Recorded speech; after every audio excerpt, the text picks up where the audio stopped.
Құлдықта өткен қыз ғұмыры. Болған оқиға.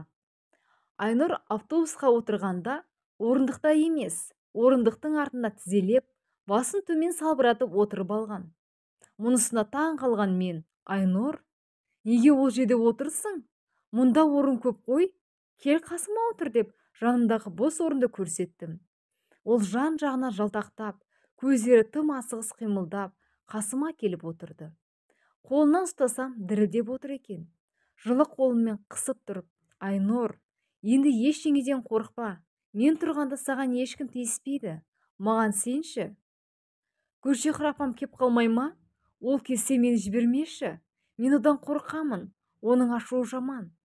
Автобус қашан жүреді өзі, деп жан-жағына алақтай берді. Мен оны құшақтап, сабырлы бол дегендей арқасынан қақтым. Сонда да дірілі басылар емес. Сөйлегенде тұтығып, сенімсіздеу, тоқтап сөйлейді екен. Айнұрдың әкесі қайтыс болғанда, Айнұр небәрі 7 жаста болатын. Жұмагүл деген өзінен 2 жасар кіші сіңлісі бар.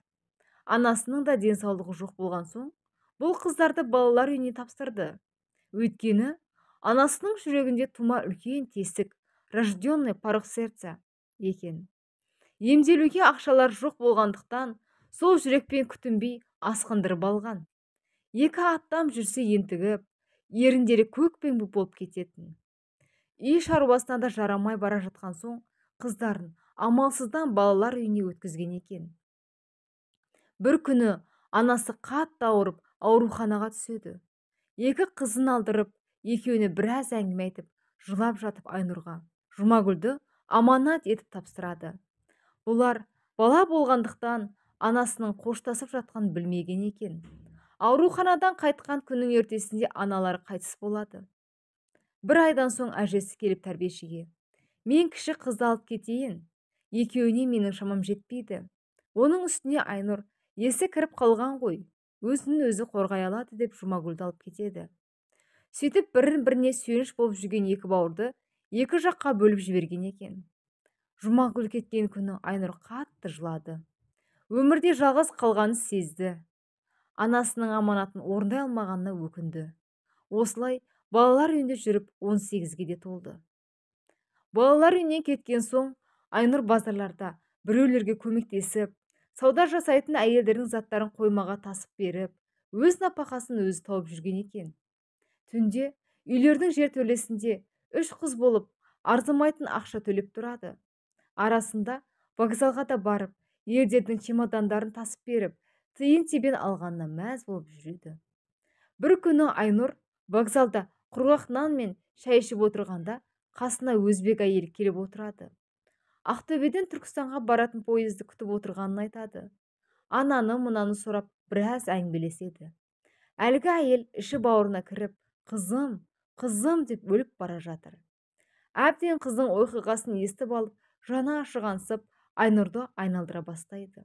Бұл жерде не қыласың жүктасып? Жүр менімен. Қыз балаға бұндай жұмыс тура келмейді ғой. Ертең күйеуге тиюің керек, бала туың керек. Мұнандай жұмыс істесең, қалай бала тумақсың? Менің үйім үлкен. Мен сені өз қызымдай көремін. Үлде мен бөлдеге ораймын. Үстіңе киім әперемін, деп сусылдағанда, Айнұрдың басы айналып, қалай келіскен өзі білмей қалады. Ендеше жүр, неғып отырмыз? Әне, пойызде келіп қалды. Бірақ ана жақта киімдерім. Ой, қойшы сол киімдеріңді. Мен саған ондайдың 100-ін әперем. Құжаттарың жаңда ғой, ә? Әкеле ғой, мен тезірек билет алып келейін. Иә, бірақ сен қорықпасай, егер ұнатпасаң, қалаған уақытында Ақтөбеге өзім әкеліп тастаймын. Еш уайымдама, жаным сол. Менің саған жаным ашығандықтан айтып отырмын ғой, тұра ғой, кеттік, деп қолынан жетектеп, вагонға отырғызып, өзі билет алуға жүгіріп кетті. Келі Түркістанға да келіп жетті. Тағы да бір автобусқа отырып, 2-3 сағат жүрген соң, Гүлшехраның үйіне де келді. Не деген үлкен үй, хан сарайы дерсің. Айнұр осы жаққа келгеніне қуанып, үйге кіргенше асығуда. Есігінің алды кең, айнала үй салып тастаған екен. Гүлдер жайқалып тұр, тап бір жәннатқа кіргендей. Алайда Үйдің қақпасына кірген бойда кешегі сыпайы Гүлшехра апам бірден өзгеріп шыға келді. Қайда барасың? Бірінші моншаға шомылып ал. Үстіңдегі иістен лоқсып әрең шыдадым деп дөрекі сөйлегенде Айнұр тұрған орында қатып қалған. Бойжеткен қызы ескі киімдерін әкеліп беріп, үстіңдегінің бәрін отқа сала сал. Бүргесі болып жүрер, артыңнан моншаны тазалап жуып кет. Кейін тексерем деп моншаны көрсетіп шығып кетті. Міне, осы күннен бастап Айнұрдың өмірі тозаққа айналды. Үлкен үйді жинау, дала сыпыру, тіпті отынға шейін жарғызады. Ержеткен ұлы болса да қара жұмысқа салып қойған. Ал енді өзім туралы айтатын болсам, мен негіздің сыңарымын. Менің де есімім Айнұр. Сыңарымның аты Айгүл. Біз сыңарымыз екеуміз мектеп бітірген соң Түркістанға универге түстік. Жатақхана ұнамаған соң жалдамалы пәтерге шығатын болдық. Қасымызда бірге оқитын Диля деген өзбек қыз болатын. Сол қыздың анасы квартираны ұстайды екен.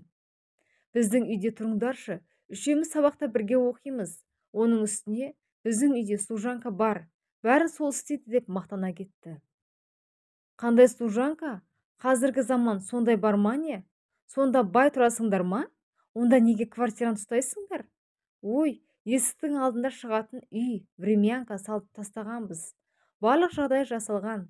Өңкей студенттер тұрады. Жүрсеңдерші көрсетейін деп қоймаған соң келістік. Әрі универге жақын, әрі бағасы да аса қымбат емес. Барған күні әлгі служанка қызды көрмедік. Ақшасын келісіп, осы үйде тұратын болдық. Бір апта бойы қызды көрмедік. Дилядан сұрасақ, көршінің үйін әктеуге кетті деді. Ертесіне сабақтан келсек, далада отын жарып жүр екен. Қазақтың қарапайым қызы. Қара торы келген, түрі де келіскен екен. Әлгі қыздың ағаш жарғанын көріп менің қаным басыма шықты. Диляның Тимур деген апсатай інісі бар. Неге сол жармайды деген ой кетер емес. Өз қазағымның қызы осылай өзбектің табалдырығында күң болып жүргеніне намысым келді. Әлгі қыздың көз қарасы да бір түрлі, жәутеңдеген қорқынышқа толы көз. Қасына жақындасаң, қашқақтап жүреді. Бір күні сәті келіп, оңаша шығарып алдым. Сұраса келе, Ақтөбенің қызы, 79 жылғы екен. Аты дәл менікідей Айнұр екен.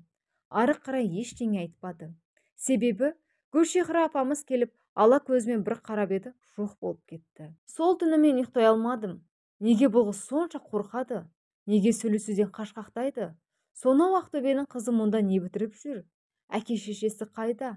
Міне, осы сұрақтың жауабын алу үшін мен Айнұрмен ертең сөйлесуім керек.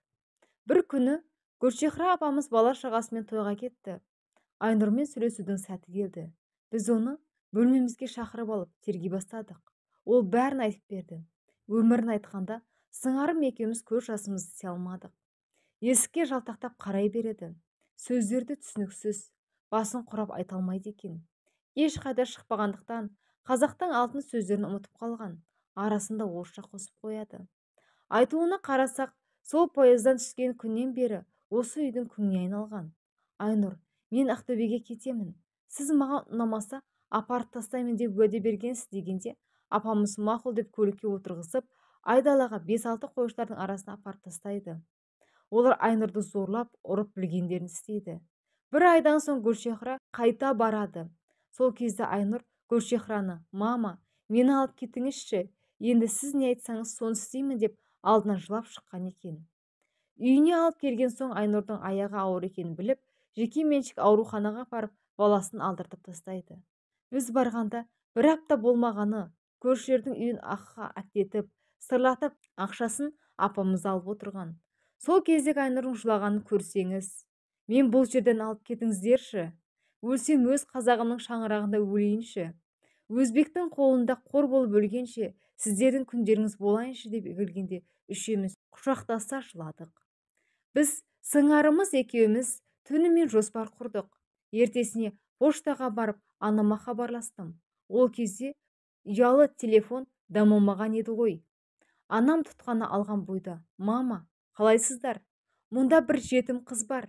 Мені алып кетші деп жалынып жатыр. Мама, үйге апарайыншы, рұқсат етіңізші, өзі сондай жақсы қыз. Қызым, оның не? Танымайтын адамды үйге әкелгені несі? Басыңа бәле тілеп алмақшымысың? Қой, тыныштық керек. аулақ жүрсін дегенде бірден көңілім түсіп көзіме жас толып қалған. Әкем анамның сөзін ести сала тұтқаны жұлып алып, «Қызым, әкеле бер. Мен рұқсатымды бердім. Азар түбі бір тостақ тамақ артық істерміз. Одан біз кедей болып қалмаймыз. Соғұрлым итке де беріп жатырмыз ғой» дегенде, менің қуанғанымнан әкемнің сөйлеп жатқанына қарамай тұтқаны тастай салып жүгіріп кеттім. Жалғасы бар. Назарларыңызға рахмет. Жалғасын күтіңіздер.